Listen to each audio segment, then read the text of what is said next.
Let me be very honest. One thing I liked about 2020 was the ban of Shein in India. But they're back. Hi everyone, welcome or welcome back to my channel. So today we are going to be talking about how an ultra fast fashion brand is coming back to India and why it's a really bad idea. And we are also going to be debunking some of their crazy greenwashing that they are put up to make sure that they look good.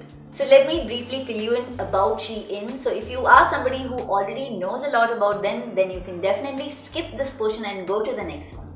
So Shein is a super popular fast fashion brand that is based out of China, and they produce gazillions of low quality clothing items and accessories throughout the year, and they have placed a very low pricing to it, which makes it almost disposable. And that is a very good reason why a lot of their products end up at the landfill after 4 to 5 uses only. So I think that sort of explains Shein very aptly. So we are going to be debunking their greenwashing practices by analyzing their social responsibility page in their American website. So there are a lot of pointers that they've given in their social responsibility page, but we are going to analyze each of them to actually recognize how much of greenwashing Shein does, and this is basically the same for a lot of other fast fashion brands too. So hopefully this will help you recognize the pattern that they use and realize which is actually greenwashing and which is actually doing genuine work. So first is ISO certified factories. So they say our factories are ISO certified. ISO is an independent, non-governmental international organization that provides world-class standards for quality, safety, and efficiency of products, services, and systems. So that sounds good, right? Of course, it does. Which ISO certificate exactly did Shein get? No clue. Because ISO has different certifications. We would have commonly heard of the ISO 9001 and ISO 14001, which basically cover the quality, safety, and environmental standards of production. But over here, Shein is clearly not certified, because if they are certified, they will definitely have mentioned a number. Alright, so next comes their fair labor practices. So in this section, they talk about how they have no child or forced labor, that they do not harass any employees in any manner, they provide a safe and healthy working environment with minimum risk, and how they give them living wages and even include benefits like health insurance, bonuses, etc. And that they actually allow unannounced inspections of their factories by auditors. So that actually does sound good, right? And why do people like me still have a problem with them? Here is where wordplay is a very important part of their greenwashing. So this is where I will show you how wordplay is used by a lot of brands to sound ethical. They actually end up making you feel like they're doing a really great job. And that makes us feel all, warm and fussy and everything, and we're like, okay, they're doing their best, so let's go ahead and buy from them. But let me just explain. So they state that they are in compliance with standards set by organizations like SA 8000. So the word here is in compliance with. So SA 8000 is a certification that is given by the Social Accountability Accreditation Services to certify organizations that have acceptable practices in their work environment. They fail to mention that they are actually certified by SA 8000. And the non-mention of this certification by a huge brand like Shein implies that a lot of words that they put in about fair practices may just be a lie. So coming to sustainability, which is our favorite portion. So they say we're concerned with how climate change will impact our planet's future. Yeah, they should be. That's why we are among the first few fashion brands taking steps to mitigate our environmental impact. Below are some of the steps we are taking towards sustainability. Yeah, sure. limited quantity production. So they claim that they are producing less amount of products.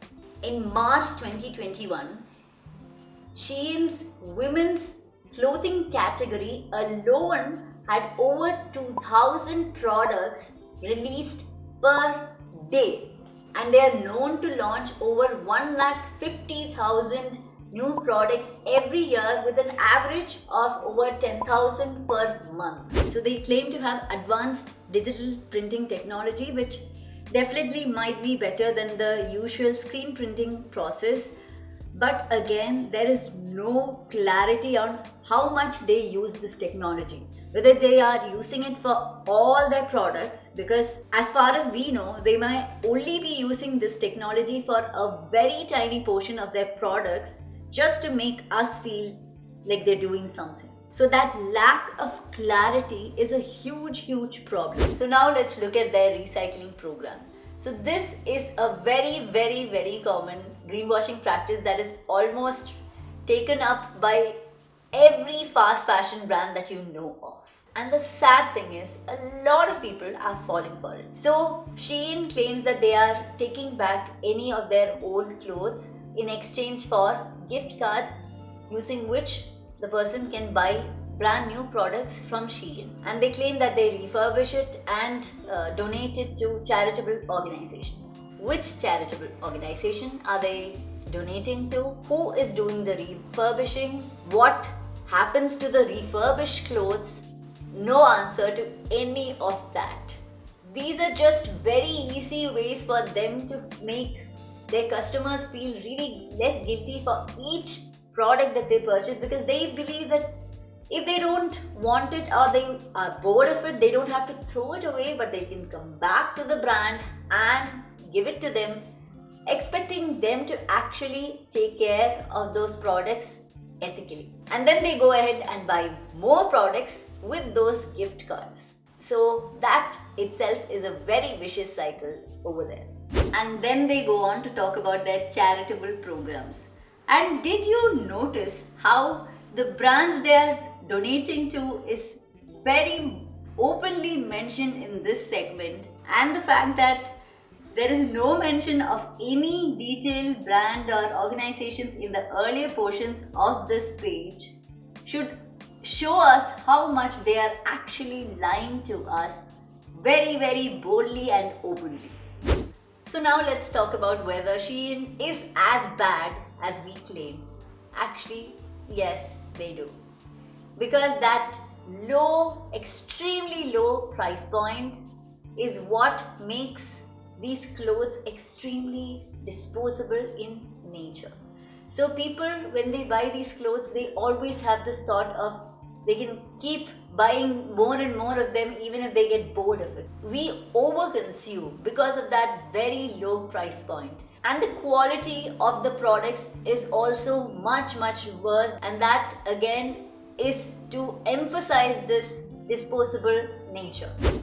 So before you say that the affordability of the product makes it more accessible, I honestly don't mind when people buy from Shein because of need. Because I do understand that sometimes it may not be possible for people to get something that they really badly need from other brands because of their price points, and that Shein can give them that option. But again, my point here is there should be mindful consumption, which is not what Shein promotes. They promote extensive, massive overconsumption, and this is mainly through a lot of influencers that hold massive hauls in TikTok, YouTube, Instagram, all over the place. They make people want to consume more and more of products. And if you did not know, in 2020, when the whole world was locked down and people were not even stepping outside, Shein gained a huge profit. So that shows about how, even though we don't get to wear these products, that intense overconsumption is still being promoted by celebrities, by influencers. So I really wish that these influencers will be a little more mindful of what they're trying to promote, and how that's in the long term going to have a really bad reflection on them, because they are encouraging especially the younger generation to want to buy more and then dispose of it and get bored of it frequently. When it comes to affordability, mindful consumption, when you actually need something,